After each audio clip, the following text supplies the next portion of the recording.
Hey there. Welcome back to the Meditation School podcast. I am David Gandelman. If you have listened to my meditations before, you may have thought to yourself, why does he laugh at himself while he's guiding me? And that's because I am a dork. And if you haven't listened to my meditations before, well, you know, you may or may not be missing out on much. Anyway, this episode is about writing a book. And the reason I wanted to do an episode on writing a book is because I just wrote one and I want to share my experience and hopefully some insights on what to do and what not to do. And if you're thinking, I don't know if I want to write a book, why do I care about this episode? Well, it could be for an online course, it could be for writing a song or many other creative endeavors. So hopefully some of the tips and insights will be helpful. I read somewhere that 87% of people say they want to write a book, and only 2% or less than 2% of people actually write a book. So, whoa, we've got a pretty big gap there of accomplishment. What's going on? That's one question. Another is, how do I technically actually do it? Like, what are the steps? Do I need a publisher? How do you go about it? How do you come up with ideas? How do you write, David? I didn't even know you knew how to read.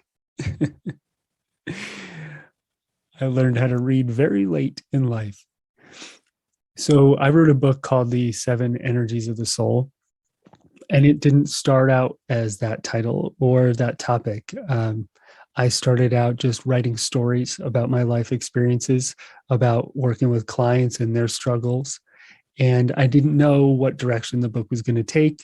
All I knew is I needed to start writing some things down. And so one avenue you can take if you haven't started, or if you want to take it to the next step and you have, is you can write the book, not necessarily from the beginning to the end, but from the inside out.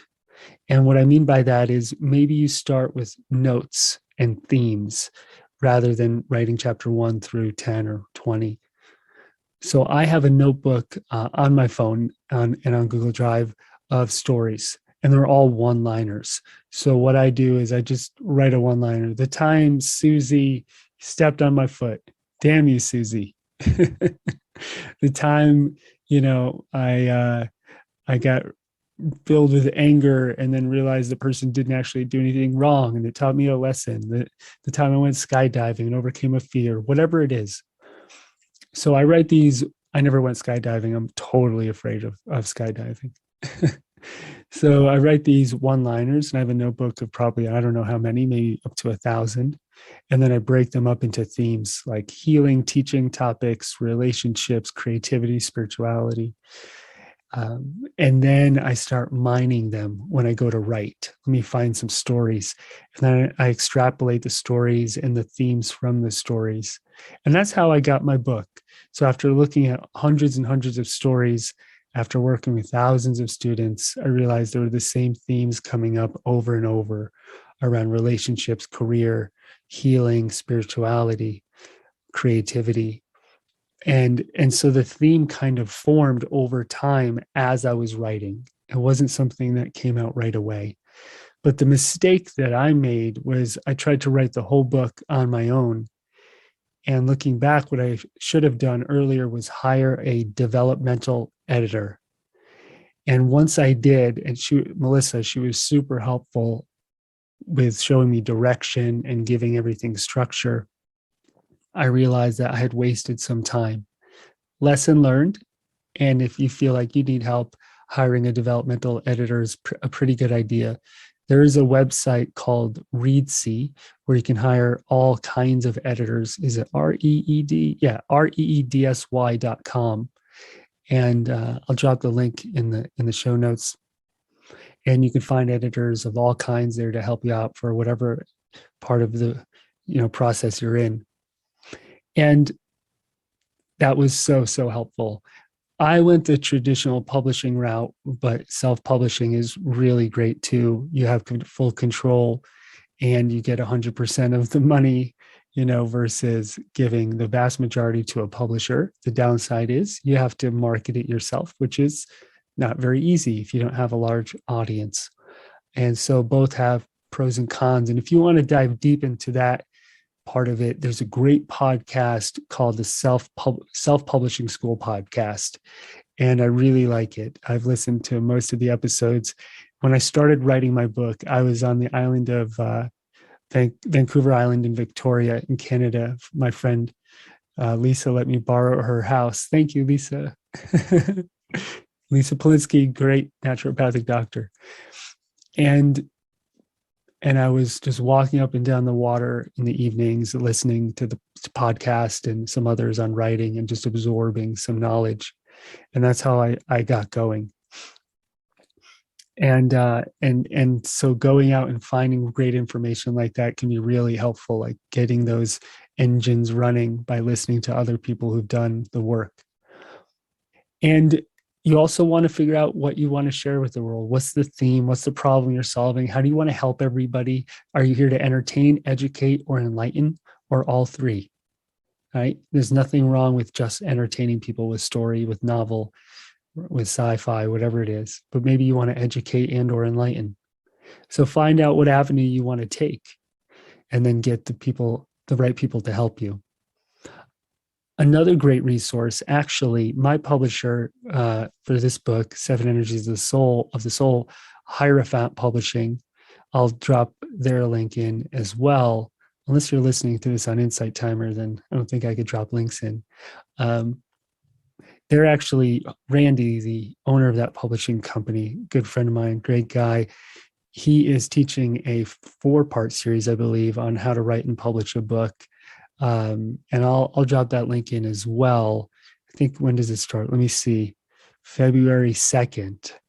I'm going to probably take that too. I've learned a lot from Randy, but he has a great book called Think Like a Publisher, 33 Essential Tips to Write, Promote, and Sell Your Book. So it's not enough to make something. We have to learn how to share it with the world. And a lot of times creators, healers, teachers, like, I don't want to do any marketing. That feels icky to me. I just want to do the craft because it's authentic and real. And that's awesome, but you have to find a way to reach people. When I was living in Bali, and by living, I was just there for like 3 months at a time. I had this really great house, because they're super cheap there. And I remember this Russian woman came over with her boyfriend one day to look around, and I was leaving soon. And she was like, I would like to rent this house. I was like, all right, cool. And we started talking, and she said, I am Tantra teacher. I was like, whoa, Tantra, nice. Good for your boyfriend. There it is. And so I said, how do people find your work? And she said, the universe brings them to me. I was like, cool. So you mean like they show up on your doorstep, or people tell them about you? How do they find you? The universe, it just brings people to me. I was like, okay, cool. So like, what's the medium? In person? Or, I just kept asking. I have a very practical side to me, maybe too practical sometimes. And she said, will they find me on YouTube? I was like, all right, so you're on YouTube. That's okay. You can own that. Not everything has to be so mystical that, there's no way to find you. It's okay that you're on YouTube. Own it, And then she asked me, how much is this house for rent? And I was like, I think it's like $1,000. And she goes, I would like to pay 300. I was like, well, it's not my house, but I don't think the person's going to accept 70% less. And you could just see she was kind of, I'm not here to criticize her. I just want to share the experience as an example. She was just not in touch with the reality of the scenario, and yes, we can create abundance and manifest, of course, but we also want to have our feet rooted in the ground. We want to be practical and honest with our situations. And writing a book is a bitch. Circling right back around, writing a book is a pain in the ass. It's one of the hardest things I ever did. Some people will tell you they absolutely love writing and it just flows out of them. For me, it wasn't the case. It was a difficult process. And now that I've learned how to do it in some better ways, maybe next time around, it'll be a bit easier. So just because it's hard doesn't mean you shouldn't do it, though. It might be something that wants to come out of you. I am on YouTube. Fine, you can find me on YouTube. Maybe you're watching this right now on YouTube, and I teach you tips on writing books. It's actually how my father sounds, and my grandfather, and my uncle. I don't know if you know this about me. You probably don't, but my first language was actually Russian. My parents are immigrants to the United States. Anyway, back to writing a book. And when it comes to the resistance, let me just take a moment to talk about that. There's a great book, if you haven't read it, called The War of Art by Stephen Pressfield. If you have resistance to writing or getting over any creative block, I've probably read that book like 10 times. Super powerful. And a lot of it is about creating consistency and really working through the resistance.